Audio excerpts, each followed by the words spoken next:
பிரியமானவர்களே, இயேசு கிறிஸ்துவின் நாமத்தில் உங்களுக்கு என் அன்பின் வாழ்த்துக்கள்.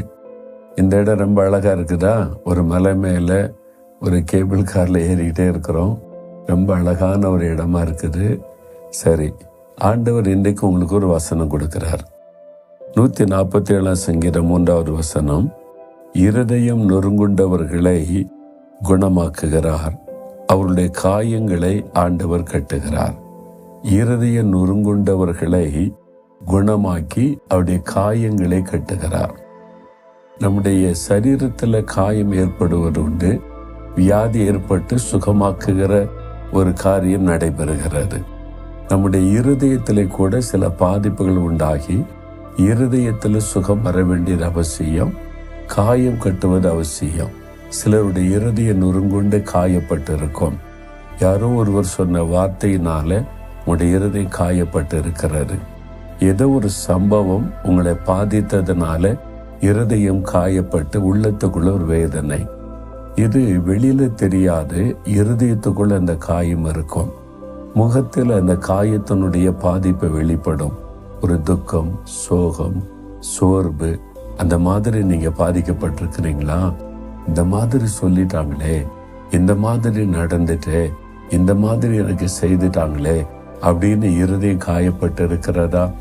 ஆண்டவர் இயேசு உங்களுடைய இருதயத்தின் காயத்தை அறிந்த ஒரு தேவன். காரணம், அவரை நிறைய பேர் காயப்படுத்தினாங்க. ஜனங்களுக்கு நன்மை செய்து பிசாசு பிடித்தவங்களுக்கு விடுதலை கொடுத்தால் நீர் பிசாசு பிடித்தவன் என்று அவரை காயப்படுத்தினாங்க.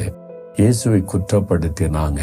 பொல்லாத வார்த்தைகளை சொல்லி அவருடைய உள்ளத்தை வேதனைப்படுத்தினாங்க. அதையெல்லாம் அவர் சகித்து கொண்டார். நம்முடைய இருதயம் காயப்படும் போது அந்த வேதனைகளை விளங்கி கொள்ளுகிற ஒரு ஆண்டவர். உங்களுடைய இருதயம் காயப்பட்டு இருக்கிறது.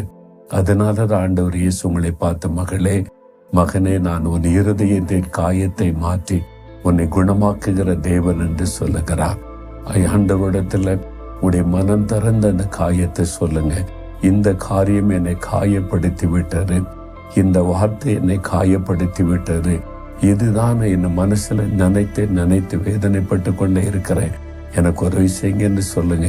இன்றைக்கு அந்த காயத்தை மாற்றி அவர் ஆறுதல் படுத்தி குணமாக்கி உங்களுடைய வேதனைகளை நீக்கி சந்தோஷப்படுத்துவார்.